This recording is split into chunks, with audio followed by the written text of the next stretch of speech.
ৰাজ্য চৰকাৰৰ চূড়ান্ত অৱহেলাৰ বাবেই ৰাজ্যত নাটনি কণীৰ বজাৰত ঊৰ্ধ্বমুখী কণীৰ দাম কৃষি আৰু পশুপালন বিভাগৰ গাফিলতিৰ বাবে ৰাজ্যত অভাৱ হৈছে হাঁহ কুকুৰাৰ ৰাজ্যত চাহিদা অনুযায়ী কণী আৰু কুকুৰাৰ উৎপাদন নোহোৱাৰ বাবে বহিৰাজ্যৰ পৰা আমদানি কৰিবলগীয়া হৈছে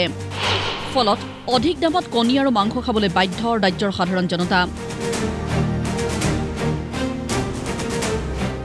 ৰাজ্য চৰকাৰৰ হেমাহিৰ জ্বলন্ত উদাহৰণ নলবাৰী জিলা কুকুৰা পাম নলবাৰী জিলা কুকুৰা পামত 10,000 মুৰ্গী পালনৰ ব্যৱস্থা আছে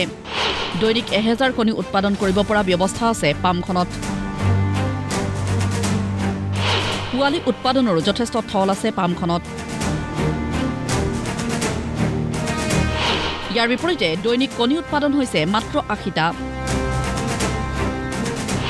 মুৰ্গী পালন কৰা হৈছে 500ৰ পৰা 600টাহে মাত্ৰ বজাৰ দখলৰ বাবে থকা সকলো সম্ভাৱনীয়তাক নিঃশেষ কৰিছে ৰাজ্যৰ পশুপালন আৰু কৃষি বিভাগে প্ৰতিক্ৰিয়া দল সংগঠন আৰু জনতাৰ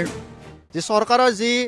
পৰিকল্পনাৰ অভাৱ ক'ব লাগিব যে পূৰ্বৰ যি আমাৰ মন্ত্ৰী আছিল অতুল বৰা ডাঙৰীয়া মন্ত্ৰী আছিল এতিয়া নতুন মন্ত্ৰী কৃষ্ণেন্দু পাল ডাঙৰীয়াক আমি এই সঙ্গে ক'ব বিচাৰোঁ যে তেখেতে এই জিলা হাঁহ কুকুৰা পামখনক লৈ তেখেতে এটা নতুন পৰিকল্পনা গ্ৰহণ কৰক যাতে এই অঞ্চলৰ পৰা দৈনিক প্ৰায় 10,000 কুকুৰা পোৱালি ইয়াত ৰখাৰ ব্যৱস্থা কৰিব পাৰে নিশ্চিত অকল কুকুৰাই নহয় হাঁহ পালন কৰিব পাৰে লগতে গাহৰি কৰিব পাৰে মৌ কৰিব পাৰে আৰু লগতে যিহেতু আজি তাৰিখত মাৰ্কেটটো আমি কণীৰ মাৰ্কেট খুবেই বেছি সকলোৰে কাৰণে প্ৰয়োজনীয় কণীটো আৰু কণীৰ সম্ভাৱনা থকাৰ কাৰণে ইয়াৰ কণীৰ যিটো ব্যৱস্থা মানে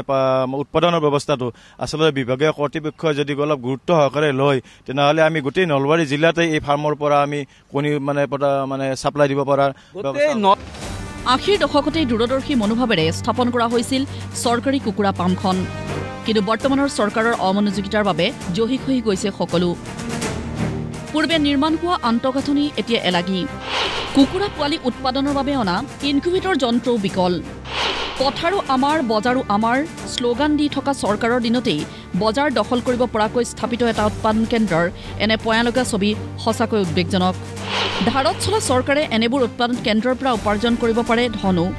কিন্তু মুনাফা অৰ্জনৰ সুবিধা থকা স্বত্তেও ইয়াৰ সুবিধা গ্ৰহণৰ পৰা বঞ্চিত চৰকাৰ লক্ষণীয় কথাটো হ'ল কুকুৰা পামখনৰ 31 বিঘা 3 কঠা 5 লেচা ভূমিৰ 26 বিঘা ভূমিয়েই বেদখলকাৰীৰ কবলত চিন্তিত কুকুৰা পামখনৰ বিষয়া কৰ্মচাৰীও যদি গোটেইখিনি যদি আমাক সুবিধা দিয়ে আমি ধৰক মান্থলি আমি 1 লাখ টকা আমি ৰেভিনিউ দিব পাৰিম আমি এতিয়া যিখিনি ঠাইত থিয় হৈ আছো ইয়াতে 6 বিঘা আছে এইটো 21 নম্বৰ দাগ বাকী আপোনাৰ 44 নম্বৰ দাগ 28 নম্বৰ দাগ আৰু 33 নম্বৰ দাগৰ যিখিনি মাটি আছে প্ৰায় 25 বিঘাৰো বেছি হ'ব গোটেইখিনি মাটি বেদখল হৈ আছে আৰু শেহতীয়াভাৱে তাৰমানে আমাৰ মাটিৰ ওপৰেৰে এটা বাহিৰৰ কোম্পানী এটাই এখন দলং বনাবলৈ ইয়াতে তেওঁলোকে পৰিকল্পনা হাতত লৈছে নলবাৰীৰ পৰা নকুল তালুকদাৰৰ ৰিপৰ্ট প্ৰতিদিন টাইম